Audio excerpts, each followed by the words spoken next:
William Shakespeare की एक बहुत ही मशहूर और दुखद कहानी है ओथेलो।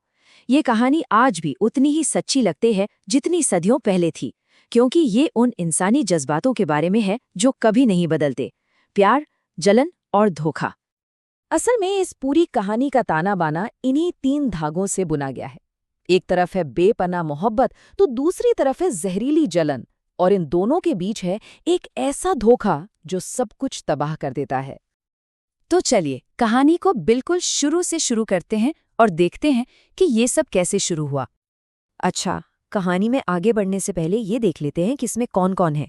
सबसे पहले हमारे हीरो हैं ओथेलो, वेनिस के एक बहुत ही बहादुर और इज्जतदार जनरल। फिर हैं डेस्डेमोना, ओथेलो की खूबसूरत और मासूम पत्नी।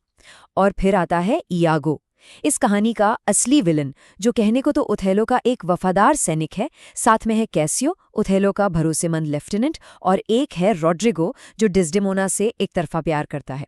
बस इन्हीं किरदारों के इर्द गिर्द ये पूरी कहानी घूमती है। तो कहानी की शुरुआत होती है एक सीक्रेट शादी से। महान जनरल ओथेलो और शहर की सबसे खूबसूरत लड़की डेस्डेमोना एक दूसरे से प्यार करते हैं और दुनिया की नज़रों से छिपकर शादी कर लेते हैं। यही वो शादी है जो आगे होने वाली हर घटना की जड़ बनती है। लेकिन ये शादी हर किसी को पसंद नहीं आती, और इसकी सबसे बड़ी वजह थी ओथेलो की नस्ल। वो एक मूर था, मतलब अफ्रीकी मूल का, और उस जमाने के समाज में इस रिश्ते को आसानी से कबूल नहीं किया गया। समाज का यही दोगलापन यागो जैसे लोगों के लिए एक हथियार बन जाता है। और अब कहानी उस मोड़ पर आती है जहां से बदले की एक बहुत ही भयानक साजिश शुरू होती है और जलन अपना जार फैलाना शुरू कर देती है। इस पूरी साजिश के पीछे कौन है? इयागो। और वो ओथेलो से नाराज क्यों है? क्योंकि ओथेलो ने उसे प्रमोशन न देकर कैसियो को अपना लेफ्टिनेंट बना दिया। बस यही छोटी सी बात इयागो के दिल में बदले की आग भड़का देती है। इयागो का प्लान बहुत ही शातिर है। वो 3 कदम उठाता है। पहला, वो ओथेलो का सबसे करीबी और भरोसेमंद दोस्त बन जाता है। दूसरा, वो धीरे धीरे ओथेलो के मन में उसकी पत्नी डेस्डेमोना को लेकर शक का जहर घोलना शुरू करता है। और तीसरा, वो ओथेलो को ये यकीन दिला देता है कि डेस्डेमोना का उसके वफादार लेफ्टिनेंट कैसियो के साथ चक्कर चल रहा है। अब किसी भी झूठ को सच की तरह दिखाने के लिए एक सबूत की जरूरत तो पड़ती है ना? और इयागो का वो सबूत बनता है एक छोटा सा रुमाल। देखिए, ये कोई मामूली रुमाल नहीं था। ये ओथेलो का डेस्डेमोना को दिया गया एक बहुत ही खास तोहफा था, उनके प्यार की पहली निशानी। इयागो किसी तरह उस रुमाल को हासिल करता है और उसे कैसियो के कमरे में रखवा देता है। बस ओथेलो को यकीन दिलाने के लिए ये झूठा सबूत काफी था। और जैसे ही ओथेलो को ये यकीन होता है, उसका भरोसा, उसका विश्वास सब टूट कर बिखर जाता है। यहीं से एक महान हीरो का पतन शुरू होता है, क्योंकि शक एक ऐसा जहर है जो एक बार मन में घुस जाए तो उसे निकालना नामुमकिन सा हो जाता है। जरा सोचिए, ओथेलो में कितना बड़ा बदलाव आया। इयागो की झूठ से पहले वो एक बहादुर, ईमानदार और समझदार जनरल था, लेकिन बाद में वो जलन और शक की आग में जलने वाला एक ऐसा इंसान बन गया जिसने अपना दिमागी संतुलन ही खो दिया था।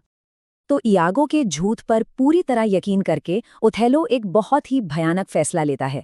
उसे लगता है कि धोखे की सजा सिर्फ और सिर्फ मौत है, और वो अपनी ही पत्नी डेस्डेमोना को जान से मारने का फैसला कर लेता है। चलिए, अब कहानी के सबसे दर्दनाक हिस्से की तरफ चलते हैं, जहां सच तो सामने आता है, लेकिन तब तक बहुत देर हो चुकी होती है। ओथेलो जब डेस्डेमोना को मार में जाता है, तो वो अपनी आखिरी सांस तक कहती रहती है कि वो बेगुनाह है।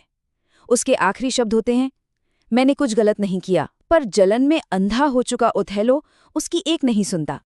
डेस्डेमोना की मौत के बाद सब कुछ बहुत तेजी से होता है।